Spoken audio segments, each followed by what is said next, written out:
Happy Monday. I'm sorry that we're not together, face to face, person to person. I know that you know that person to person is really what I do best.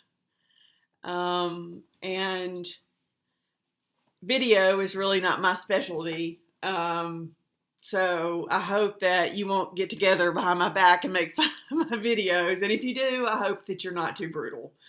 So I'm going to do my best to make this interesting and engaging. And if you have any questions about the videos, I hope that you'll contact me via course messages. Or, you can always call me. I'm checking my messages regularly throughout the day. So I will get that and I'll call you back. It's no problem at all. So first of all, I want to tell you that if you have not checked course information, or not course information, but what's the other one?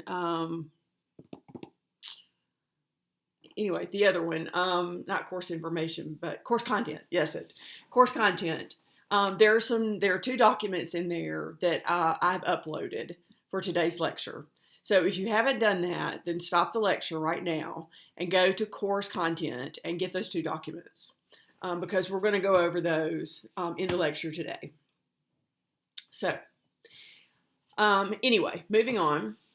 I want to tell you that I hope you had a good spring break. I know it's probably not what you expected your spring break to be like when you looked forward to it way back before Christmas. But I hope it was restful. I'm sure you had some good family time. And I'm sure everybody's having a little more family time than they expected to be having about now. But I hope you had a good week.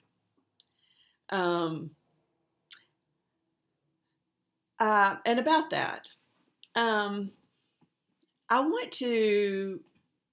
to say that I know right now there seem to be a lot of things that we can't control. I think that, I don't know how much you watch the news. I've tried to cut back on the news myself. I'm not advocating that you be uninformed, but, I keep tabs on it, but, I try not to flood myself with it right now because, I pretty much know what's happening, and I know that there's just a lot of it that I can't control. So what I want to invite you to do what I'm doing, and that is I'm concentrating on the things that I can control. And that helps me feel healthy and good. And the things that I can control are staying healthy. That is,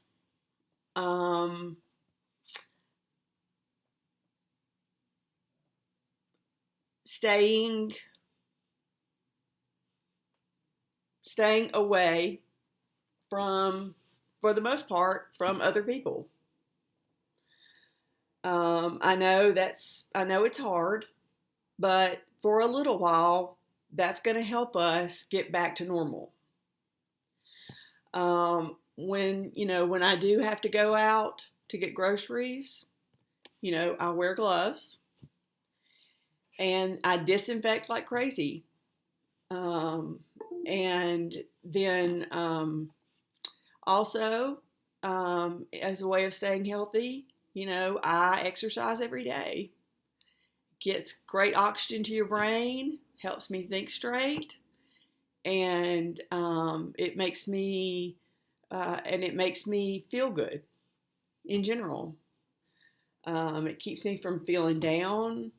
It keeps me from feeling really cooped up. Sometimes I do it in the morning and in the afternoon. Depends on how I'm feeling.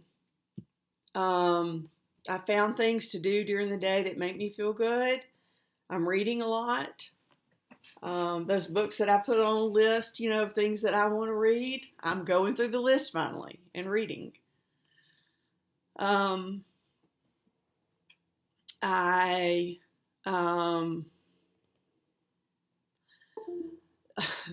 the movie list that I have of movies that I've always wanted to watch, I'm working through them. I'm going through a movie at night. We're working puzzles. And I'm writing letters. I know it sounds old-fashioned, but, people don't do that anymore. But I can tell you what is true. People still love to get them. People still love to go to their mailbox and get a letter. And if you're sitting there thinking, well, I just don't know what I would write, just writing a note to tell somebody how grateful you are for them is a nice start. So these are just some ideas of things that you can do to fill your time, things that you can control, to keep yourself from sitting around worrying about things that you can't. So I guess I just wanted to share some tips with you of things that I've come up with. And I also wanted to reassure you, our country has been through way worse than this. And we've come out on the other side and been just fine. And we will this too. So, have faith. Don't fear. Okay? All right, so here we go. So today we're going to start with chapter 9, and we're going to talk about jurisdiction. Jurisdiction is a fundamental concern in any legal matter. Today, of course, we're talking about family law, so we'll talk about it in that regard. But let me just say that in law school, we start with jurisdiction. And the reason why is because if a court does not have jurisdiction over a legal matter, then it must get rid of that case. Whether it be at the beginning, in the middle, towards the end, at any time that it finds that it does not have jurisdiction, that it must kick that case. So, for instance, let me tell you this. Even if a court issues an order, if a court goes through a whole legal matter and issues an order, if that court did not have jurisdiction, that order is void. It is of no use whatsoever. So, subject matter jurisdiction is what we're talking about. So that's what we're going to talk about first, subject matter jurisdiction. So the definition of subject matter jurisdiction is whether or not a court has the authority to hear a particular kind of case. So some courts have a very narrow kind of case that it can hear. For instance, probate court. Probate courts hear only certain kinds of case, such as incompetency cases or adoption cases or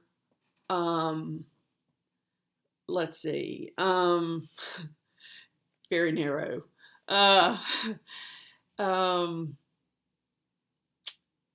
Probate courts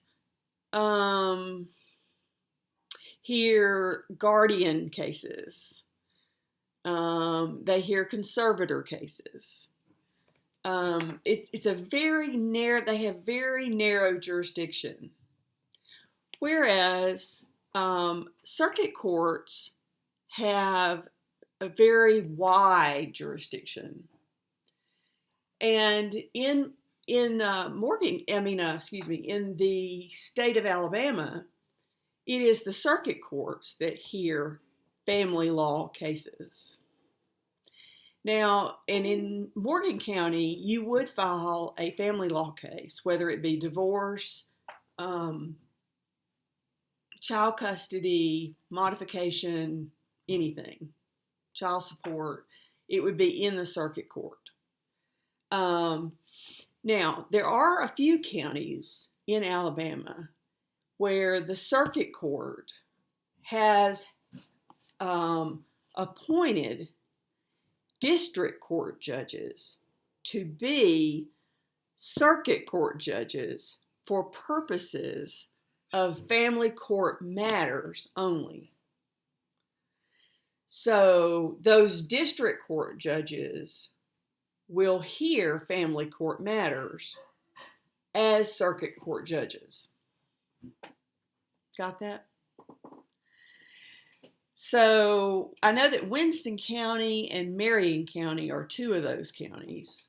So in those counties, the district court judges would hear family court matters, but they would be specially appointed circuit court judges.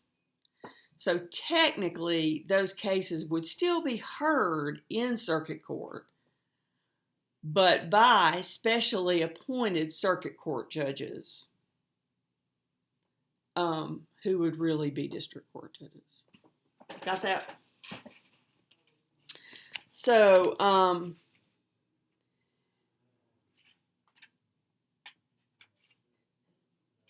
unlike personal jurisdiction, parties cannot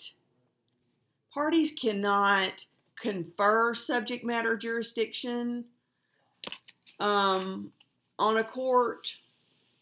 A court either has subject matter jurisdiction or it doesn't. So, and if it doesn't have it, then your case is void. You need to find where it is and you need to file it there. Okay. So, excuse me. The other kind of jurisdiction that you have to have is personal jurisdiction. The a plaintiff, the person who's filing the matter, will file the lawsuit, and but they will need to get personal jurisdiction over the defendant. So there are many ways to get to have personal jurisdiction over a defendant, and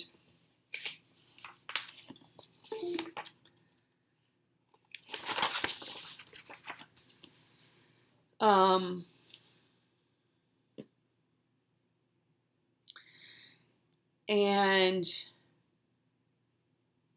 we can talk about some of those.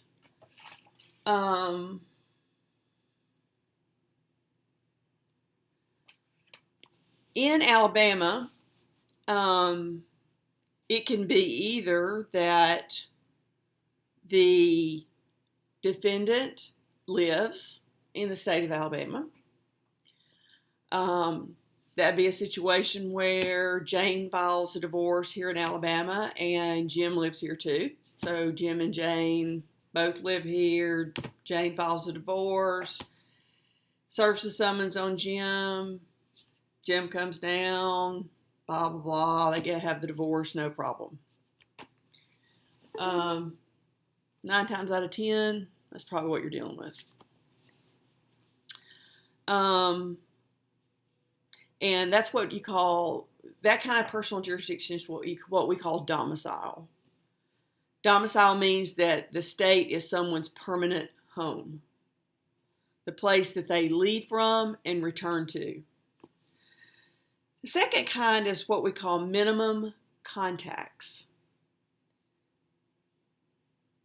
that means that the resident defendant has sufficient minimum contacts with the state such that it is not unfair to require them to return to the state and respond to a lawsuit here. So what does minimum contacts mean? Well, I mean, obviously it would be specific to the lawsuit, but I mean, we could be talking about that they have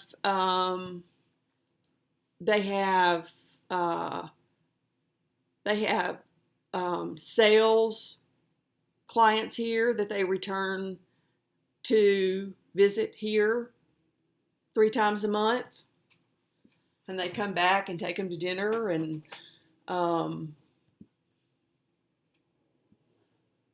take them out to dinner and they spend the night here. Could be that they have, and they have season tickets to the Trash Pandas, and could be that they have rental property here, and they have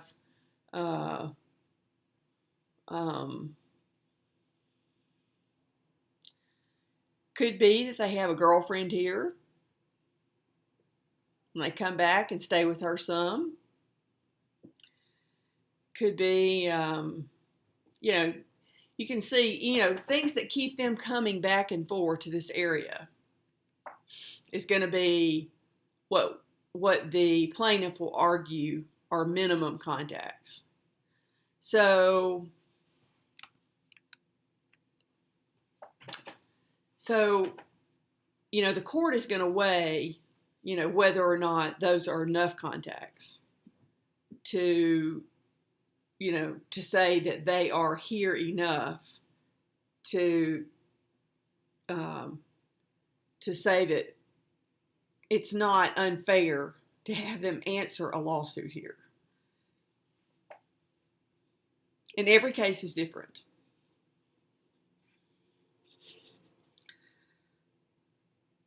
An interesting one that's tied to minimum contacts is that if the couple was married here, even if they never lived here, then the state will have personal jurisdiction over the defendant. So let's say that Jim and Jane got married in Decatur at St. John's Episcopal Church. Let's say that Jane's parents go to St. John's, and they just always thought that was the most beautiful church. It's my church. They just always thought it was the most beautiful church, and so they decided to get married there. Even though they ended up living in Nebraska because he got a job there.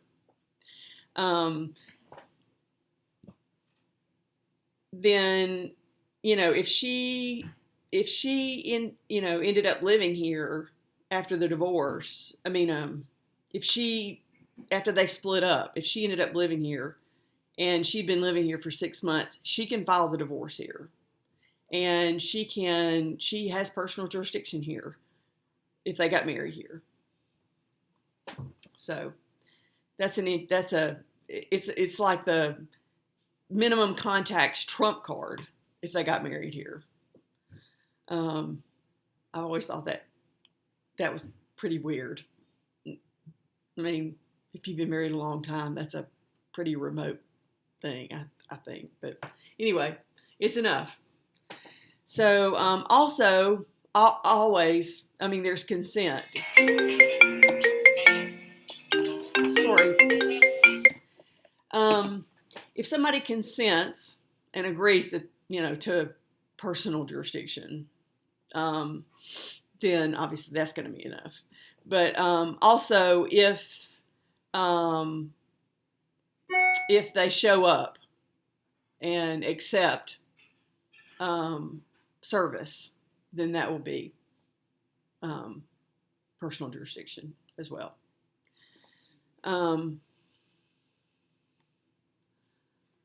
Excuse me just a minute. Sorry. People are trying to interfere. Okay. So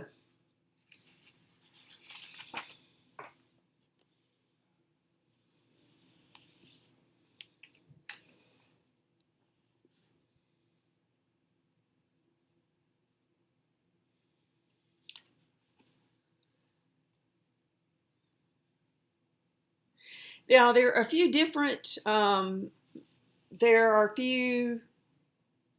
There are a few different things that offer personal jurisdiction in what's called the Uniform Interstate Family Support Act, which is in the Alabama Code. And it includes a few different options for personal jurisdiction. You just need to be aware of that act. It's the Uniform Interstate Family Support Act, and it has to do with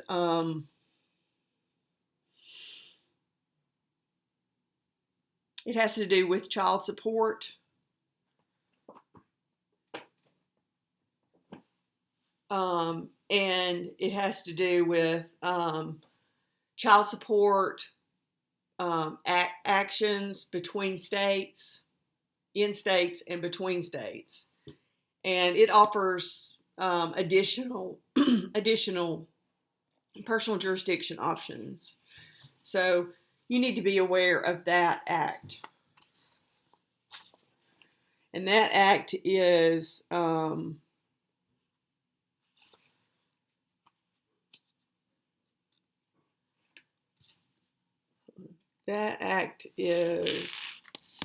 sorry. That act is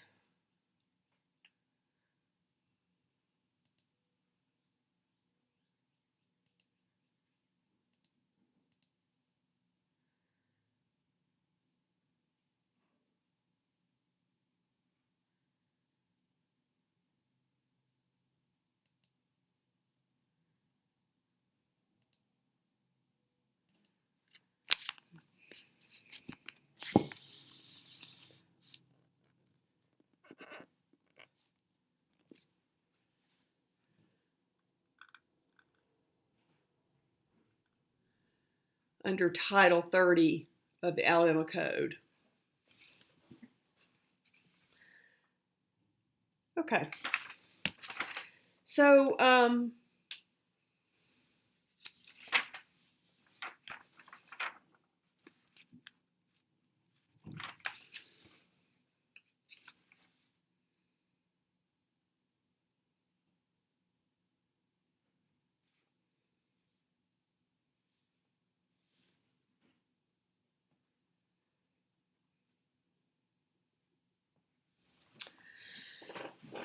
okay, as far as custody is concerned, the main act is in Alabama and in other states most other states is going to be the Uniform Child Custody Jurisdiction and Enforcement Act. And as of December 31st, 2018, all states except Massachusetts have adopted it. And believe it or not, that includes Alabama. Let me see.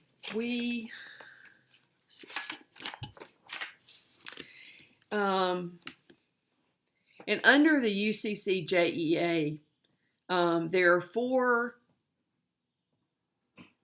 jurisdictional basis for initial custody determinations. So if you want to file for custody of a child, you have to first ask, where is custody? Where is jurisdiction proper? Where can I file for custody of a child? And remember we talked about the fact that jurisdiction is the first and most important question to ask. So under the UCCJEA, there are 4 proper there are 4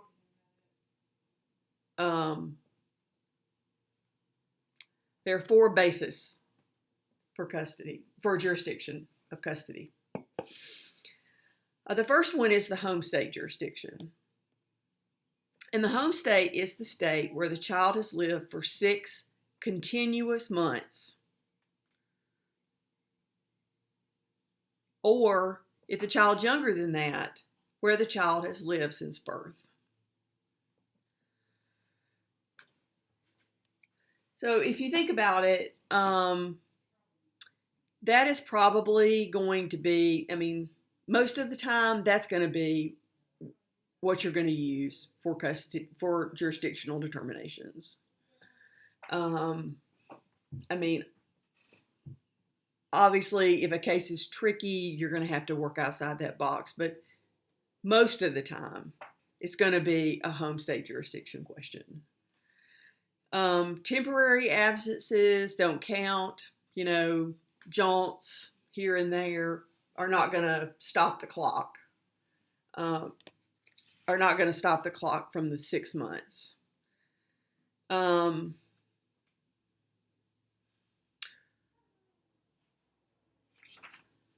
Now,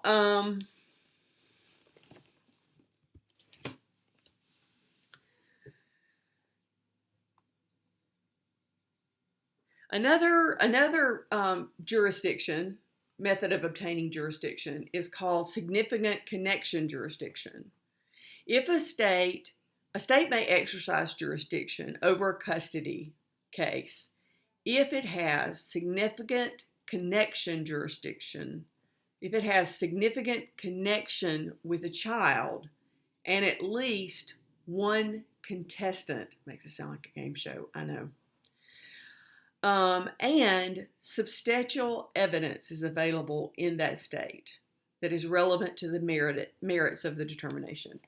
So in a situation where a state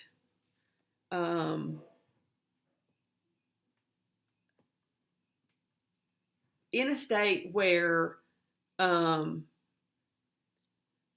there's a significant connection between the state and the child, the child has lived there, maybe not for 6 months, but for a long period of time, and the mom, say it's the mom who's seeking custody, the mom has lived there with that child during that time,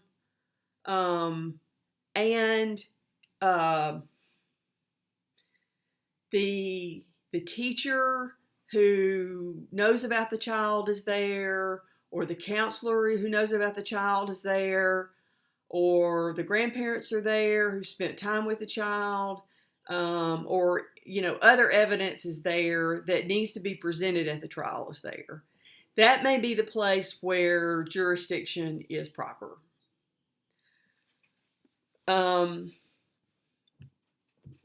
Now, how are we going to compare the relationship between home state jurisdiction and significant connection jurisdiction?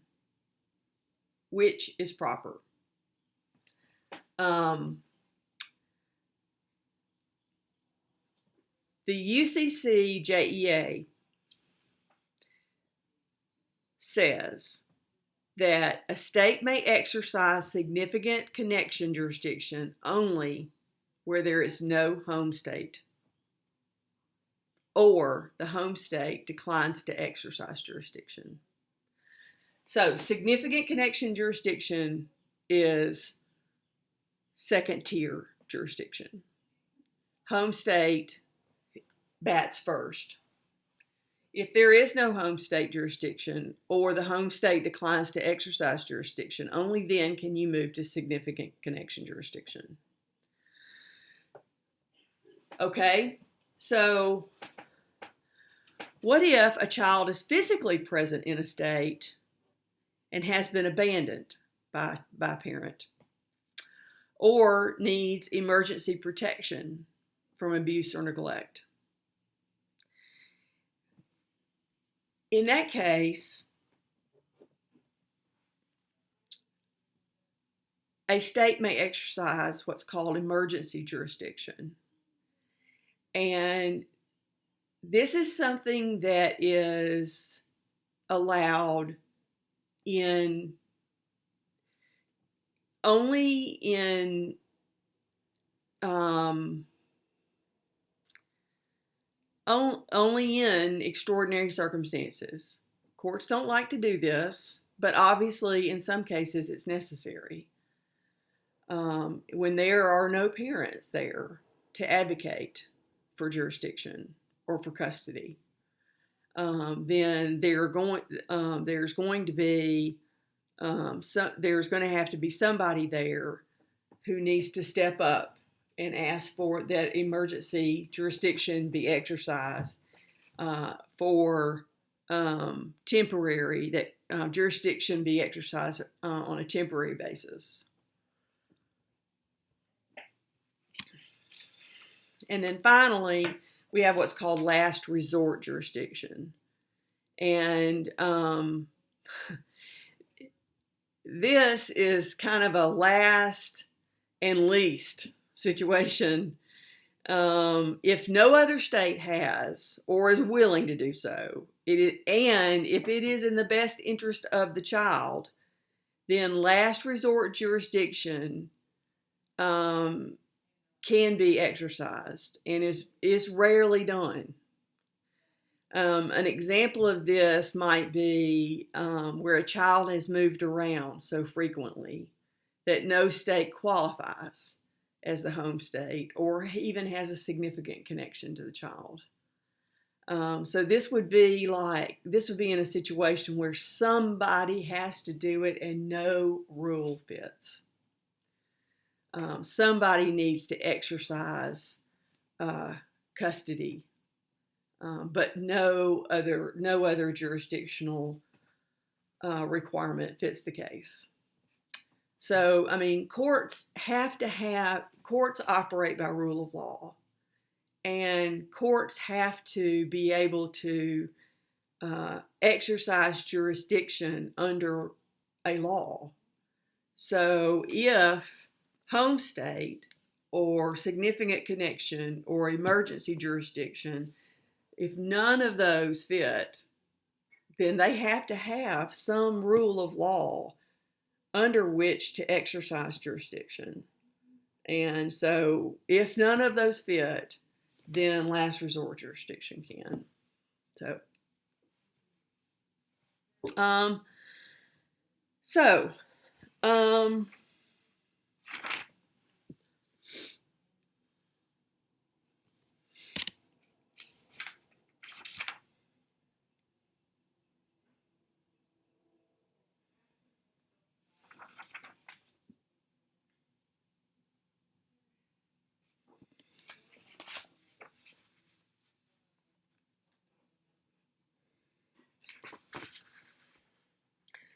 Okay, let's talk briefly about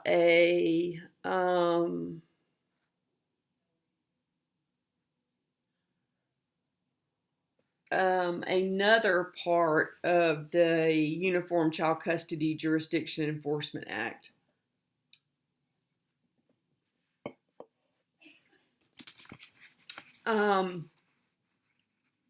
What if you get a judgment for child support or child custody in one state, and then you move to Alabama in another state, and then you move to Alabama?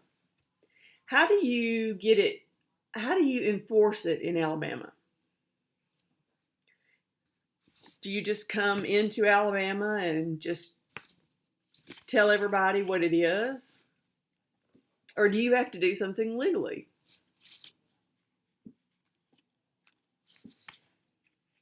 Well, the fact is that under the UCCJEA, specifically 30-3B-305 of the Alabama Code, you have to register any child custody determination from another state.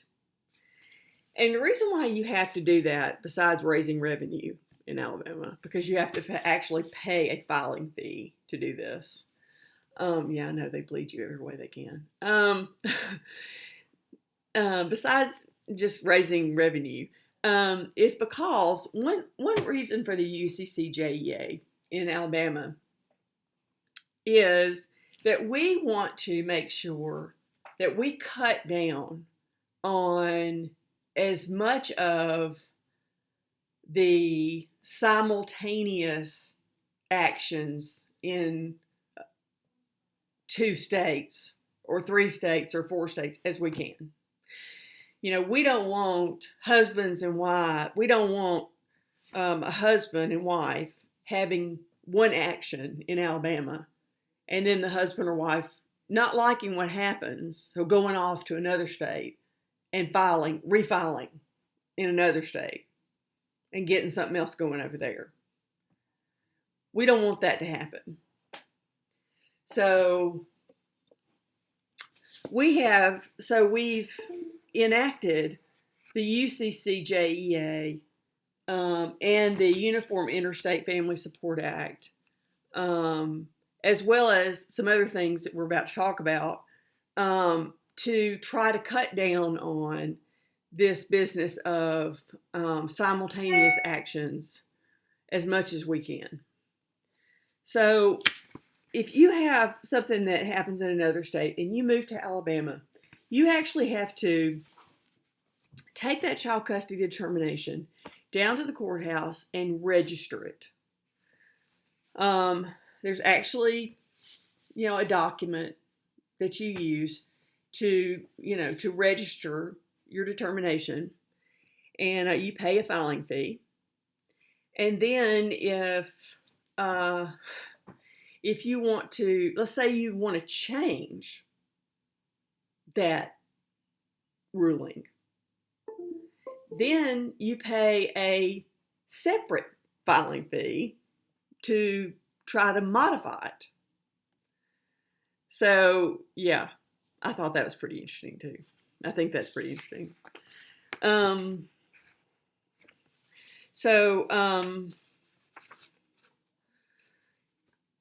Anyway, I uploaded the registration of child custody determination, just so you could take a look at it. So I wanted to take a look at page 431 in your book called at the International Child Abduction part. Because, you might read that and you might think, yeah, it's pretty interesting, but what is that really? When would I ever see anything like that? Trust me, you might. We did. A while back, we had a case where we had a lady who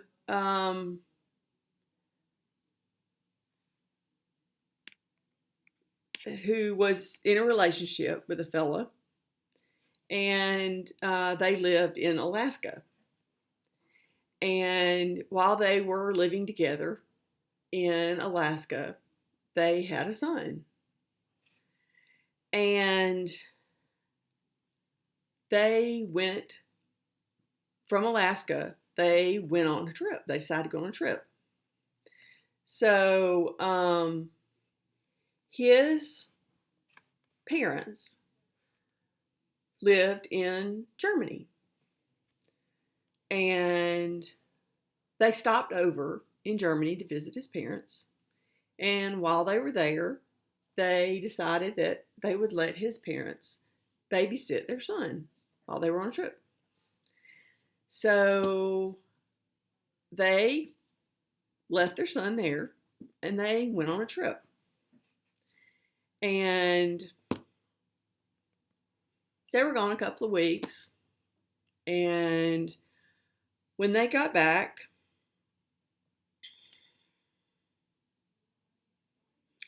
I guess they had enough of each other. I don't know how else to put it, but anyway, they decided that they were going to part ways. And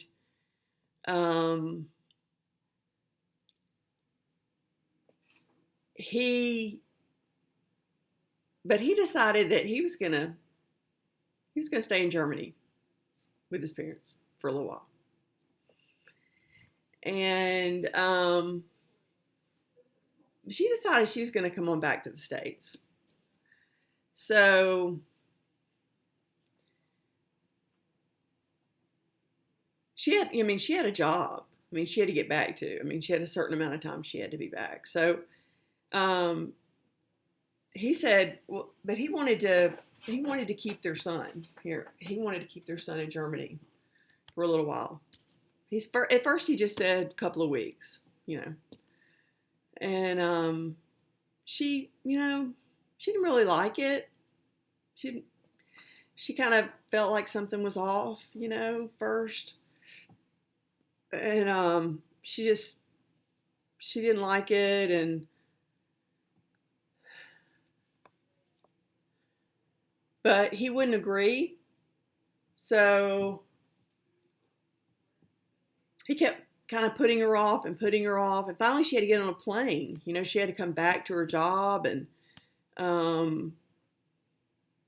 so I don't know, he kind of forced her into sign, just put a lot of pressure on her to sign this document. And it was, I haven't read it, but it was, in essence, it was like a temporary some kind of temporary custody thing. And their oral agreement was that it would be a couple of weeks, and that he would be returning. So they stayed in contact, and a couple of weeks turned into 6 weeks, 6 weeks turned into 8 weeks, and then he said that he was never coming back, and he was never bringing their son back. So she came to see us. And so we filed for custody in the juvenile court of Morgan County. And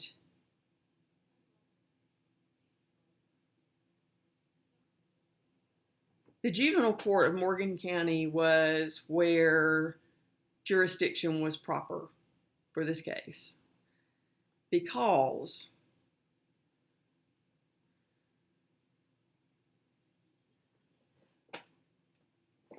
she lived here.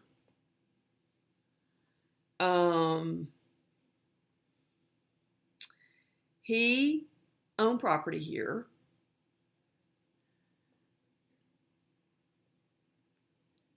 The child lived here. This is before they, were visiting out in Alaska.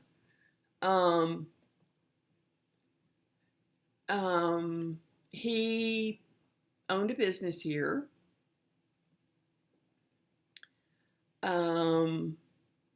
And so the juvenile court judge, the district court judge, awarded her custody of the child.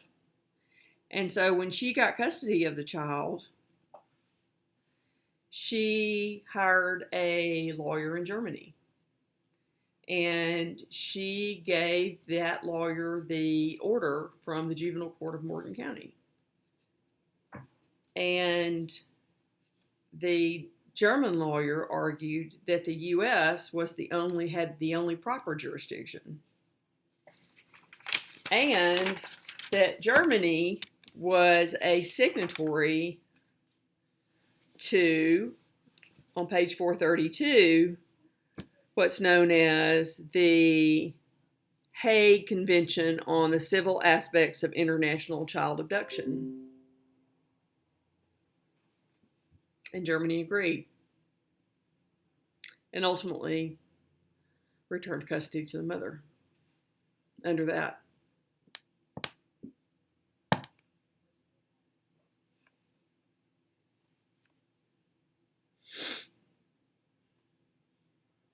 Now, two things that I want to add to that in retrospect.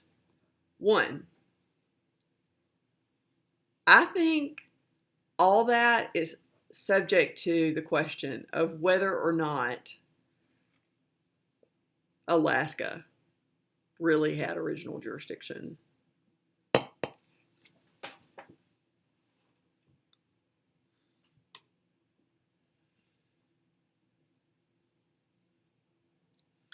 Nobody contested it, so it was never raised, and it never became a problem. It never becomes a problem unless somebody contests jurisdiction. But so great, it was never a problem for our client. But I think that might have become an issue if somebody had contested it. The second thing, and I know I bring this up to you all the time, and I only do that because I want you to always have this in your mind when family law is concerned. Always remember that people's perspectives and minds and attitudes change all the time in family law. So after we moved heaven and earth, literally international heaven and earth, to get this child back from across the world,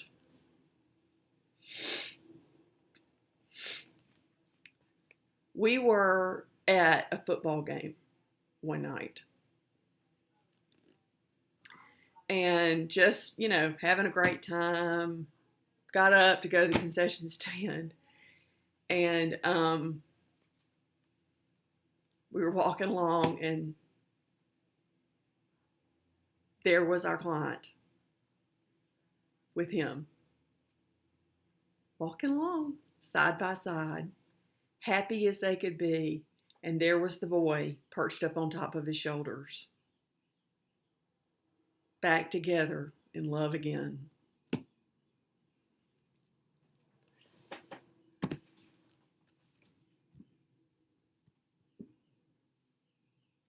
That's the way it goes.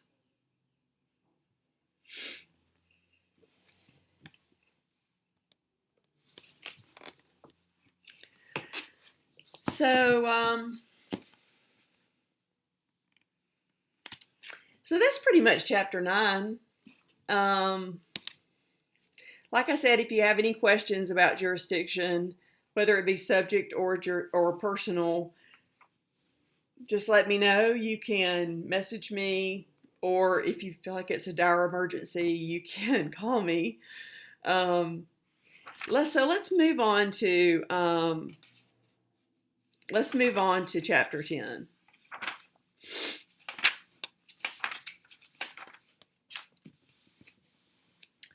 The divorce process. So keep in mind always that people are at their very worst when they get divorced.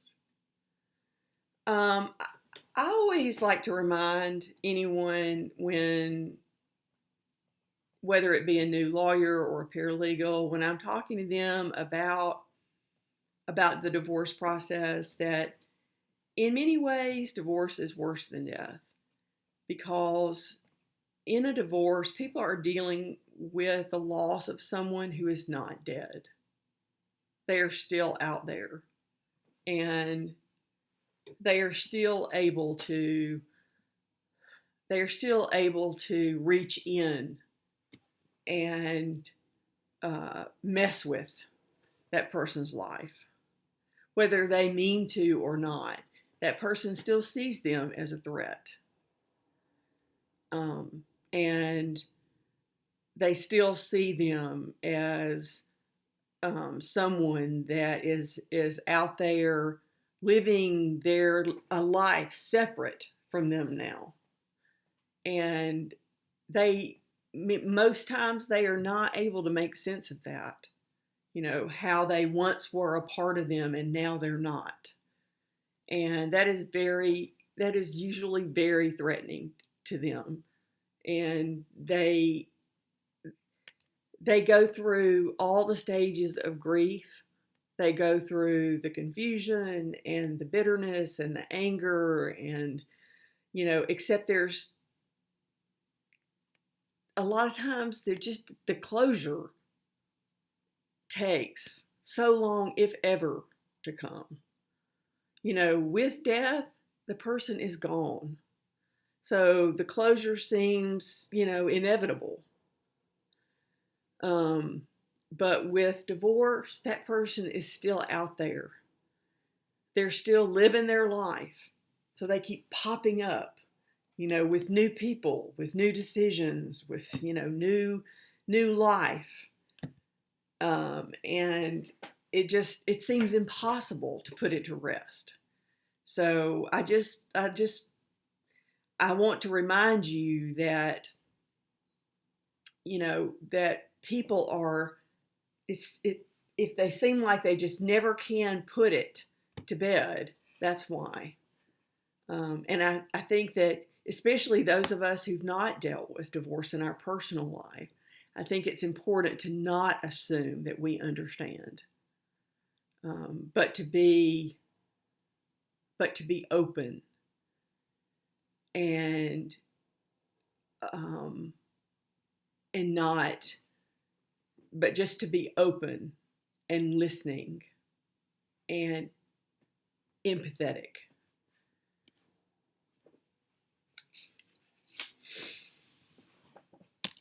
I think the more interviews you conduct, the better you get.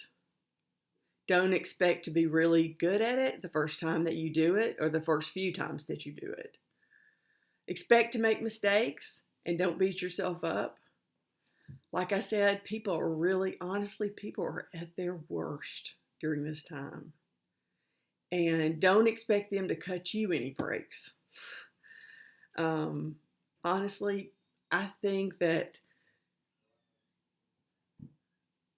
people, when they, I think people, I think honestly, as a divorce lawyer, you could deliver up the world to people in their divorce, and they still would not truly be happy with it.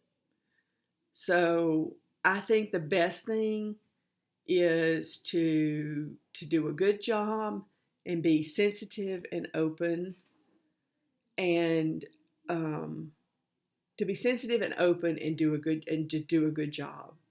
But don't expect them to be effusive and thankful, because they may be in the beginning, but there will come a time where they're angry, or they're hurt, and they probably will take it out on you or someone else in the office. And it's not about, just remember, it's not about you.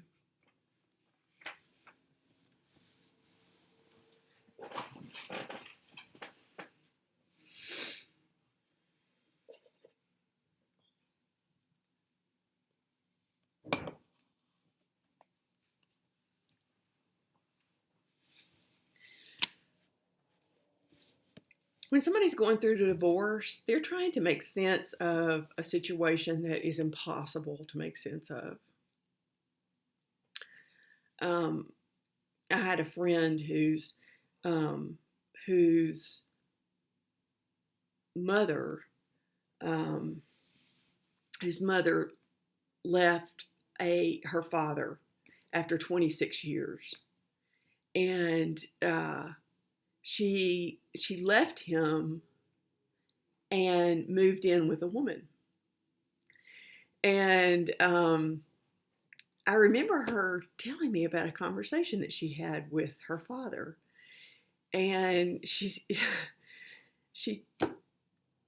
is after several years, when you would think that things would have, settled down, that reason would have prevailed at this point. She was telling me about this this conversation that she had. She's very close to her father, and she was telling me about this conversation that she had with him, and she was telling me about her telling him he was so bitter and angry about the fact that her mother had moved in with this woman. And she told me that that oddly it was because it was a woman. And I remember she was telling me that she told her father, well, it seems that would be some comfort to you because, if it'd been because it was a woman, I mean, it's not like you can really compete with that. I mean, if it'd been a man, it seems like, that you might feel, bad. But I mean, with the woman, I mean, you can't compete with that. And she said it was no comfort at all to him. And he was still just as bitter as ever. And she said she just couldn't understand that. And she said this was after so many years. And, I just remember that conversation with her. And as I was getting ready for this lecture, I just thought, it's true that, in a divorce, when you're working with somebody in a divorce, you're working with people who are trying to make sense of something that makes no sense at all. And so, don't try to reason with them. Just, don't try to reason with them, as far as their feelings go. Just be sensitive and skillful with what you need and your questions. But, your job is not to be their counselor, their emotional counselor or anything like that. Don't try to explain to them about how they should feel or anything like that. Don't do it. Don't even go there, because trust me, you won't be the one to to show them the light. It won't happen.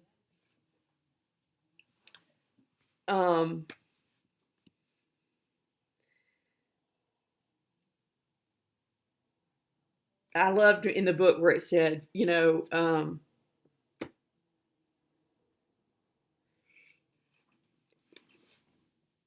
it's important to just be supportive. And by that I mean just be a supportive listener. Because, sometimes you're dealing with somebody, you are dealing with somebody where, divorce a lot of times disrupts somebody's social support system. Sometimes their friends, their family may disapprove of the divorce.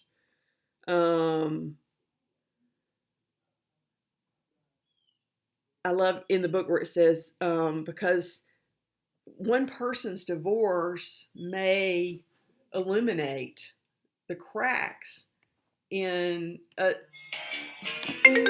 another person's relationship. I remember when my parents got divorced after, I guess it was 30 years. When they got divorced, literally, they were leading a marital support group, like a healthy marriage group. And no kidding, there were 60 people in that group. And it was in the church, and nobody in the church would talk to us after that. Nobody. It was like we had the plague.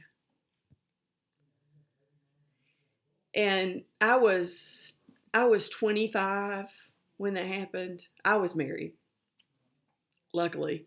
Um, Still am, of course, as you know. But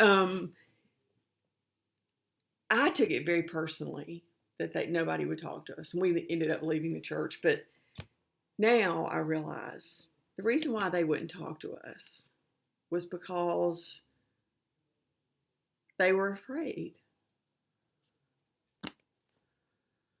All those people were afraid that if mom and dad were getting divorced, they might too. I mean, that's why they were in their support group. So, um,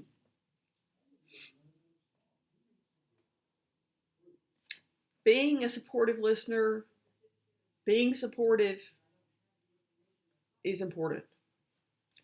So, the role of the paralegal in family law. Um, let's talk about ethical considerations. Okay. First of all, it is unethical for anyone to engage in the unauthorized practice of law. So, what does that mean for a paralegal? Although you cannot provide legal advice independently, you can go between a lawyer and a client. You can, provide information between lawyer and client. You can gather information from a client and give to a lawyer. The broader your knowledge is about what the law is, the more helpful you can be to a lawyer as far as, questions that a client or potential client may ask. I think it's important to be sensitive to not going too far. If a client is asking questions about, what kinds of divorce are available in Alabama, I think it's fine for a paralegal to say one can seek a contested divorce, uncontested divorce. In a contested divorce, this is a filing fee. Uncontested divorce, this is a filing fee. I think, even a few more questions are okay. But, when it starts getting deeper than that, I think, I think your radar should start going off. That maybe it's time at that point to say, let me set you up a consultation. There's not a bright line, but it's a question of judgment. And I think the book lays it out really well. That clients are often vulnerable, and they might want you to tell them what to do. The lawyer may not be in, the lawyer may not be able to talk to them, and that can be hard to resist. But it's important that you draw the boundary and not be pulled into doing more than what you ethically can do. So client confidentiality is another ethical rule. And client confidentiality not only protects you, but it protects the client as well. It is very important to maintain strict client confidentiality, especially if the information is of a sensitive or embarrassing or damaging, potentially damaging nature. Whenever you talk to a client, I think it's important to remind them that, you know, what they're telling you will be kept confidential. And I think you'll find that clients do normally just assume that, but it's good to remind them anyway. If you're going into a long interview, I think it's good to set that out in the beginning.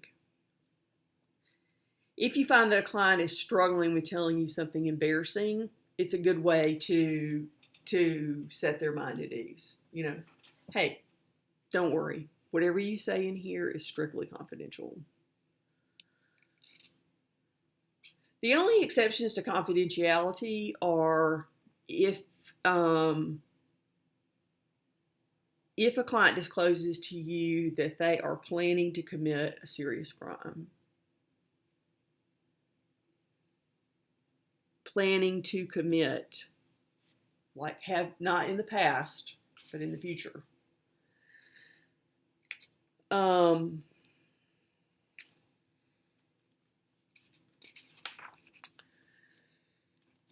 So let's talk about listening skills. Listening skills are not something that we are born with. Listening skills are not something where one says, oh, you either have them or you don't. Although I will say that some people naturally are better than others. Good listening skills are something that are developed. They are active. It's an active thing. I think the first part of listening skills, good listening skills, is to not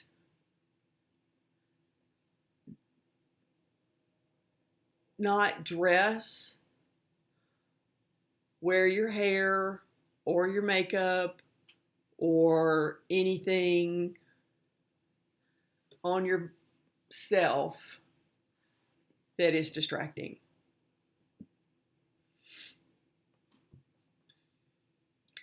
And this advice comes from somebody that is not necessarily a fitter inner. I'm not one that just goes along to get along. But, so I'm not saying, you know, you just try to look like everybody else. I'm just saying, you know, when we dress in a way or wear our hair in a way or our makeup in a way or our nails in a way or something about us that makes it impossible not to look at, it is distracting, and people have a hard time not thinking about it rather than thinking about what they're telling us, what they need to tell us. So,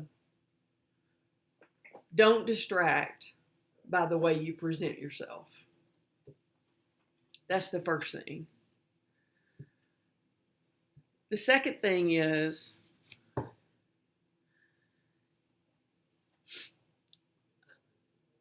personal habits. Keep the leg jiggling and the hands in your lap and the hands on the desk or whatever. Be still so they can concentrate on what they need to tell you. I mean, you'll be taking notes. I mean, obviously, that's fine. You just look at their eyes or their mouth or whatever. Don't distract. Just listen. Be quiet. Except when you ask them questions. So the book talks about nonverbal communication. And it mentions, your body posture, leaning forward. I think you see me do that all the time. It doesn't mean slumped. It just means like I do all the time, just, leaning forward. And it just means, I'm ready. I'm talking to you. You're important to me. I'm engaged. It doesn't mean, I can't wait to get out of here, man. No, it means I'm here. I'm ready. See the difference? And also your facial expressions. Let them change with the story that they're telling you. Really? Tell. Yeah. See what I'm saying? You have to show them with your face that you are engaged with what they're saying. I don't care if you've had a big lunch or you're tired or you didn't sleep the night before or whatever. It doesn't matter. Their story is the most important thing that you have done that day as far as they are concerned. They have to see that in your face because their story is the most important thing that has ever happened to them. Okay? All right. Active listening. Sorry, I can't help you with that on Apple Watch. Sorry. It's my little English man that lives in my watch. British, excuse me. So active listening is a way that active listening actually is a way that we communicate with the listener, where we let them communicate part of their story, and then after they talk for a while, when they pause,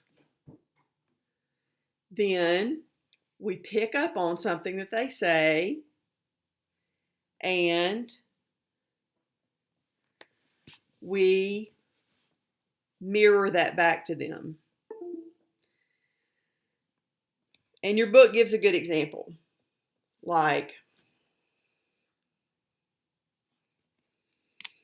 And you can do it in many different ways.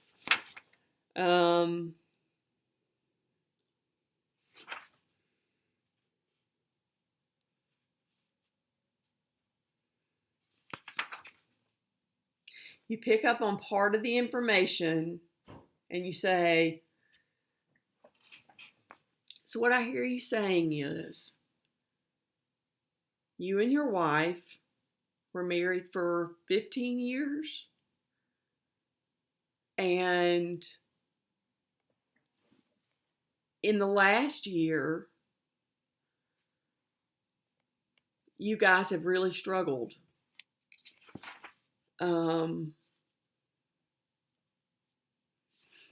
You've struggled with depression, particularly after the death of your mother.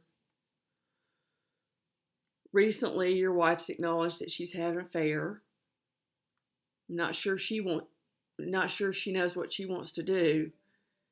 And as a result, you've decided that your marriage is over. That's what I hear you saying.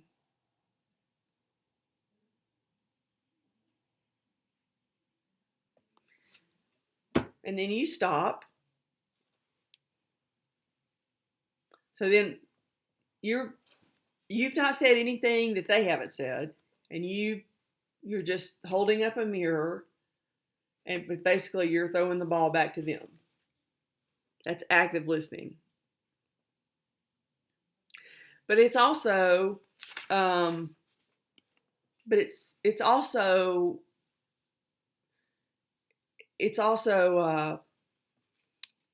It's also sensitive, emotionally sensitive. I mean, you can tell that I'm in tune with what he's saying. I'm interested. I've picked up on the tone. You know,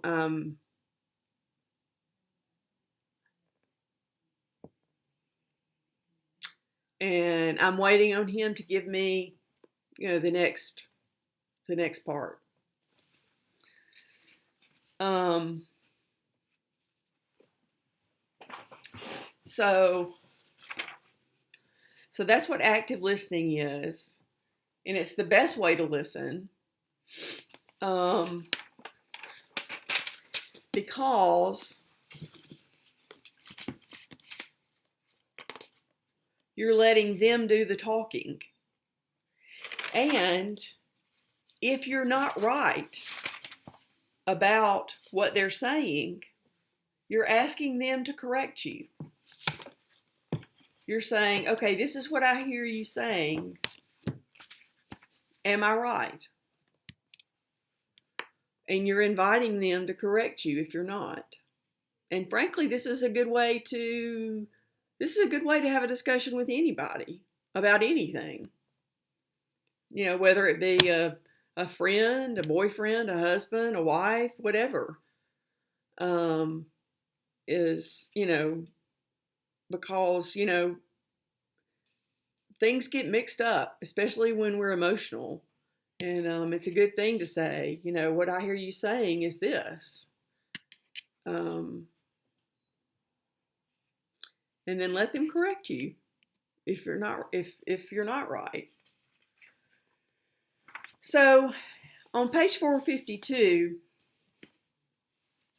it talks about the interview itself. And it introduces a concept of a 3-stage interview. The opening stage of a 3-stage interview would be where one would establish the parameters of the interview and create the atmosphere of the interview. Hopefully that atmosphere would be one of trust. The second stage of the interview would be an information gathering time. And the third stage would be where you would be basically batting cleanup. And where you would be giving them a time to ask questions, and you would be finishing your questions, and you would be, finishing up with them, letting them go.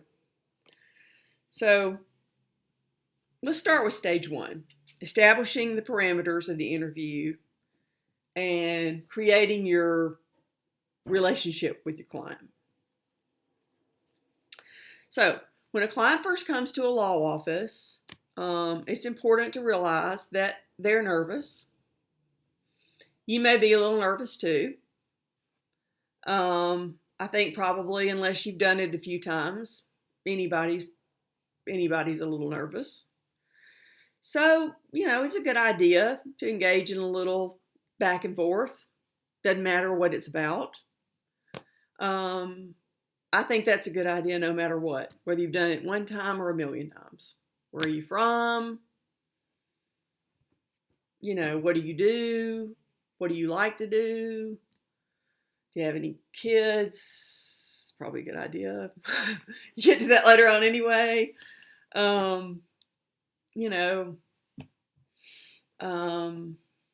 What do you do for fun?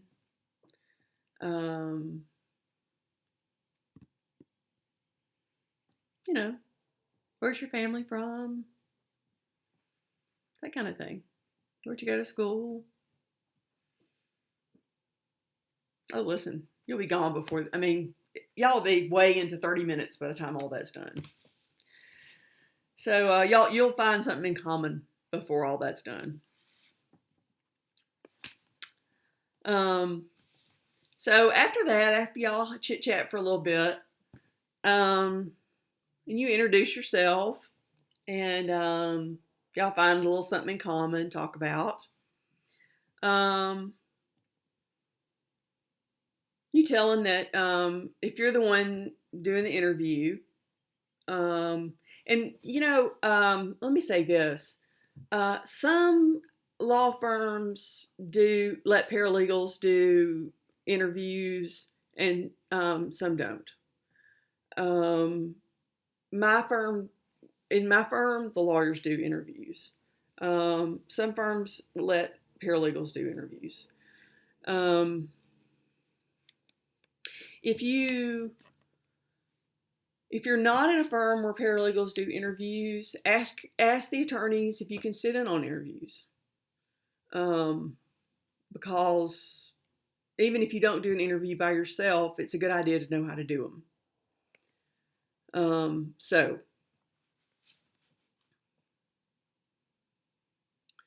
So in this initial stage, you need to let them know that you're going to begin by asking some basic questions.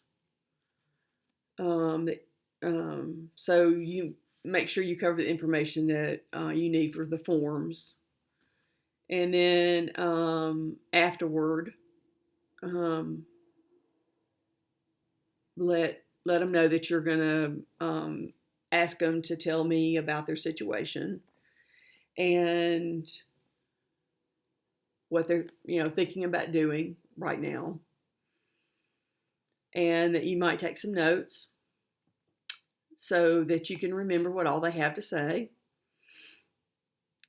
And be sure at this stage to let them know that everything they tell you is confidential and it'll be kept in strictest confidence. And that once you get a complete picture of their situation, that you guys will be through for the day. And ask them if they have any questions. And be sure and let them know that at any time during the interview, at any time they have any questions, to stop you. That this is not a one-way interview, that it's a back and forth thing. So stage 2 will be the part where you obtain the information that you need. So at first, it should be more of a general thing. You should, during the general time, it should be kind of where you just kind of pry the lid off.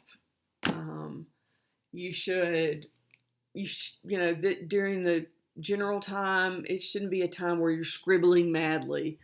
You should not take that many notes. You should ask some open-ended questions. During this stage, you should keep in mind that the client and their story is the most important part. Their feeling heard is the focus of this stage. So, open-ended questions are very, very important. So we're going to use softballs in stage 1, or phase 1 of stage 1. We're going to start with, tell me about your marriage.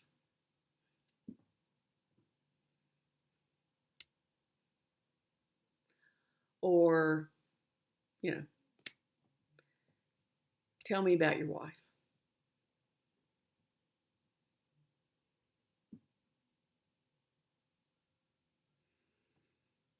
And during this time, I want you to listen to what they're saying. Don't be thinking about what you're going to ask next. During this time, it's most important for you to listen to what they are saying. Look at them in the eye. Notes are not important during this time. Listen. Remember to engage in active listening.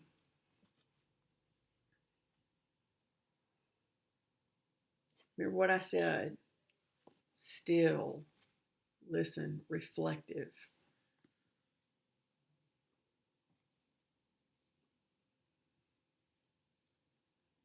And when he pauses after a while, I'm going to say, hmm. So, so you and your wife had a pretty solid marriage for what, 15, 16 years? And then you felt like something went wrong. And over the last year or so, you haven't been happy. Tell me about the last year. See what I'm saying?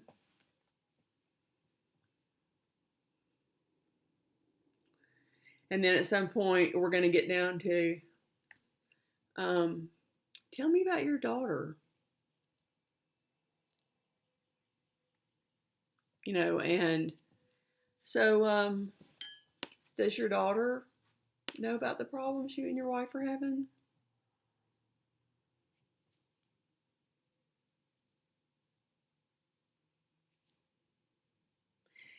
And remember, once you kind of get the general playing field laid down, okay, then we're going to move into the second phase of stage 2, and that's going to be your focusing. And then we're going to move into some focus questions. And we're going to say, okay, so Mr. Smith, I think I've got a pretty good general idea of your situation. So what I'd like to do is to go back and ask you some more specific questions, if that's all right.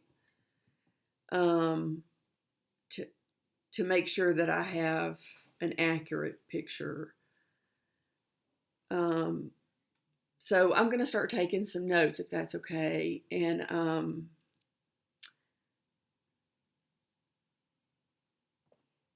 if you'll just bear with me. Sometimes it takes me a little bit of time to write.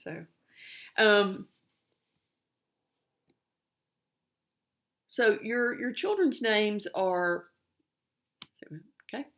And now what's so-and-so's date of birth? See what I'm saying? Okay. I'm saying, okay. And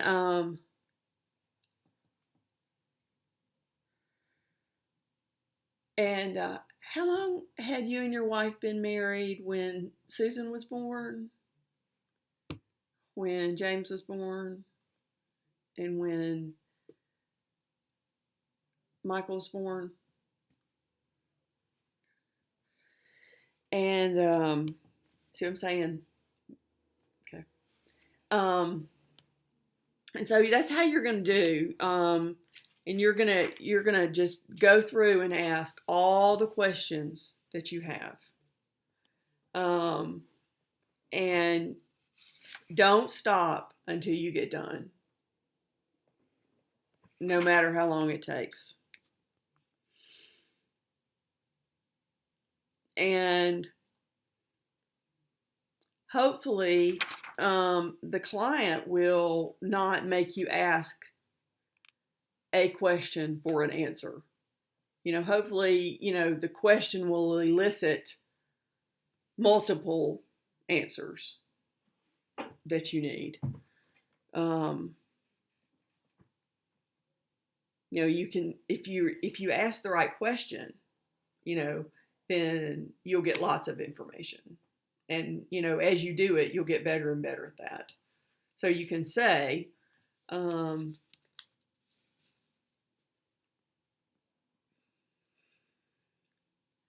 me how you found out your wife was having an affair.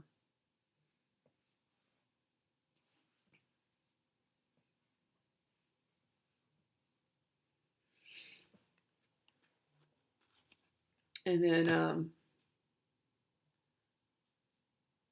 and then if you have a question, wait till he stops for a good breather, and then and ask a question.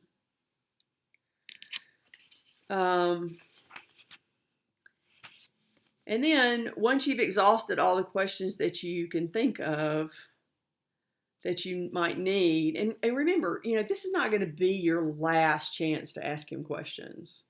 So it's not like you're never going to get another opportunity. But ask all the questions that you can think of in the initial interview.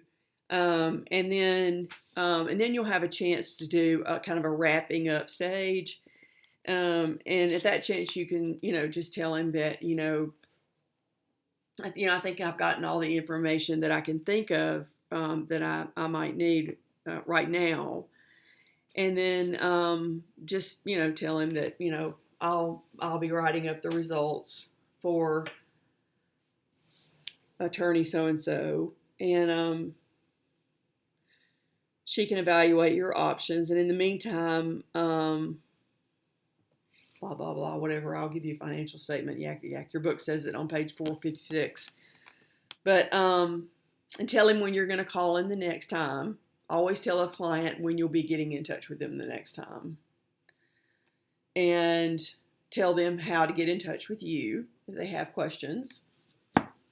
Be sure and always give them not your phone number and your email, and be sure and give them your card and your attorney's card.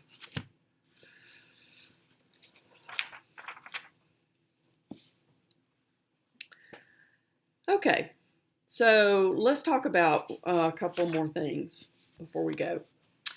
All right, so how does a divorce start? Well, legally speaking, anyway. So a divorce begins with the filing of a complaint. So somebody who wishes to legally start a divorce files a complaint, which is a document, a legal document that lays out, usually at a minimum, when and where the parties were married, the names and birth dates of any children that were born of the marriage, and the location where the parties last lived together, and the date and cause of the marital separation. It usually also establishes the basis for the divorce, and also it usually also includes a general prayer for relief. In Alabama, in Alabama, at least, it's usually just a general statement for relief. It doesn't usually doesn't lay out specific claims for damages. It usually just makes a general statement, and also usually claims that the other person should pay. Usually should pay the costs and fees for the lawyer. Then I also would say that courts are usually pretty liberal about allowing a party to amend a complaint. It's usually better to allow a party to amend a complaint than to just limp along with an incorrect one.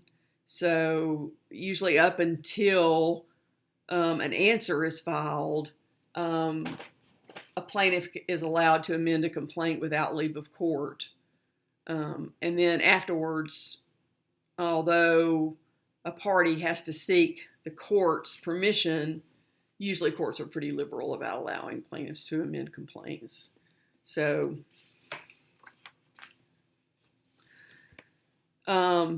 obviously there's a filing fee that a plaintiff has to pay, excuse me.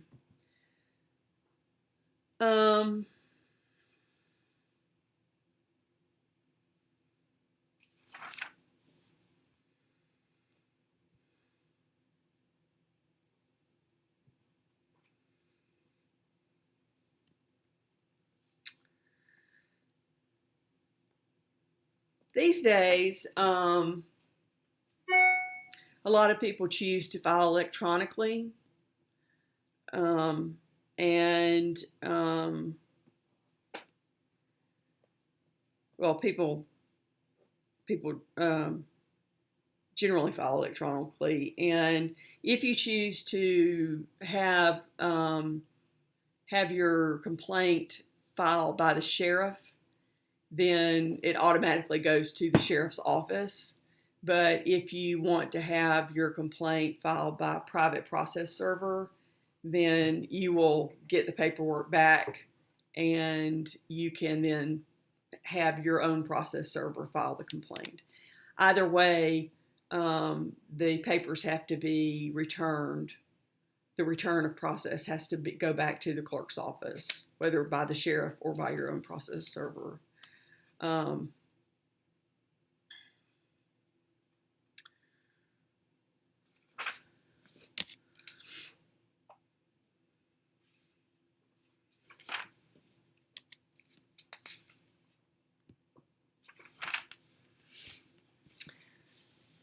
Once a defendant receives a complaint, he or she has 30 days to answer.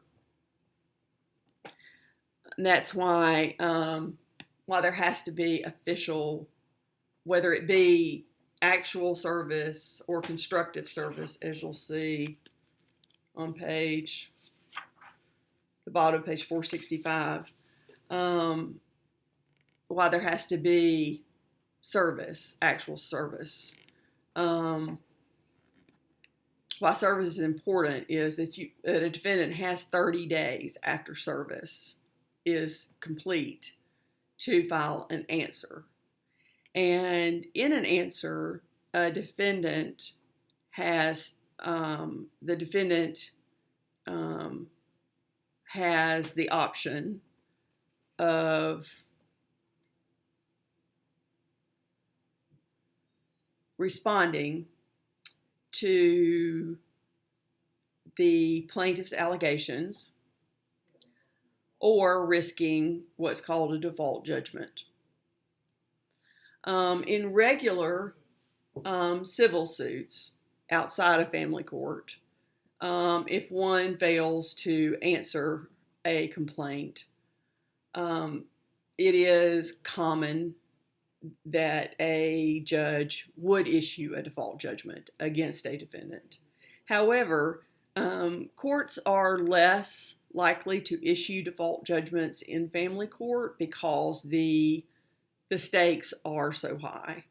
When we're talking about child custody, child support, that kind of thing, courts are less likely to issue default judgments on a gotcha kind of thing, like a default judgment. They're more likely to figure out why a defendant did not answer. They want to know, was there intimidation involved in why the defendant did not answer? Were they afraid? Were they intimidated? Was there a misunderstanding? They're going to want to find that out before they issue a default judgment. So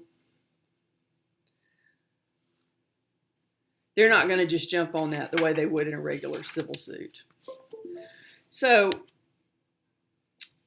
once a defendant is served with a complaint, they have some decisions to make. They can, with regard to the actual allegations in a divorce complaint, they can admit the allegation. They can deny the allegation. Or if they lack knowledge about whether or not it's true, they can actually state that they are without sufficient information to either admit or deny the matter.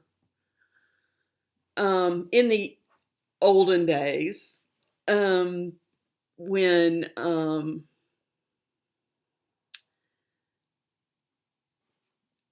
in the olden days, a defendant might assert what was called an affirmative defense.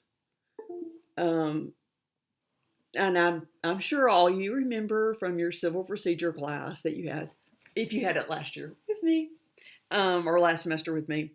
Um, affirmative defenses are ones that must be raised by a defendant in the answer or waived. And an example of an affirmative defense that might be raised by a defendant in a divorce answer would be that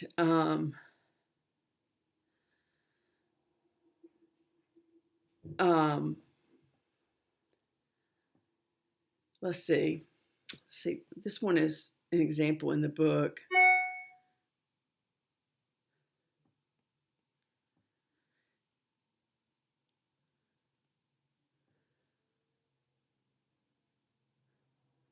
Oh, that the defendant cheated, but because the plaintiff continued to live with him after she knew about it, that she waived. I'm sorry. That she waived any objection to it. So that would be an affirmative defense. People don't really use affirmative defenses that much anymore after no fault divorces. So it's not that people don't raise fault anymore. It's just that they don't use fault as the reason for divorce anymore. They raise allegations of fault or evidence of fault. They raise evidence of fault in hopes of gaining a bigger piece of the pie when distributing the property, or in hopes of getting a better or in hopes of getting a better situation with regard to child custody or visitation. But as far as, it being grounds for divorce, it's not anymore. So people don't really raise affirmative defenses the way they used to. So counterclaims. In the answer is the time when counterclaims would be raised. A counterclaim is like a backwards complaint. So a plaintiff in a complaint raises claims against the defendant. In a counterclaim, the defendant raises claims against the plaintiff. The defendant acts sort of as a plaintiff against the plaintiff, and sets out relief that he or she is seeking against the plaintiff. In a divorce case, the defendant might set out relief that he or she is seeking, such as custody of the children or a spousal support award. And finally, in an answer would be the time for a defendant to raise a motion to dismiss, or lack of jurisdiction, or inadequate service, or improper venue. This would be the time for those things to be raised. And remember, again, lack of jurisdiction is a killer. If a court lacks jurisdiction, that case is out of there. It's over. At least for that court.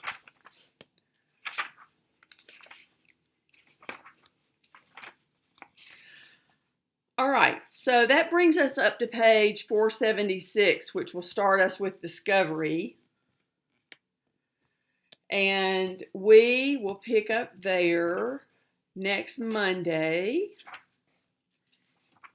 And we will finish chapter 10 on Monday.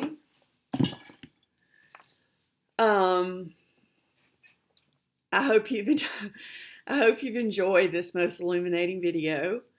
I want you to stay safe this week, and I want you to get lots of exercise, and I want you to read good books and watch good movies, and I don't want you to worry about the things you can't control. I want you to stay safe. And I will look forward to seeing you again next Monday. And if you need to talk to somebody, feel free to call me. Okay? I'll see you soon. Bye.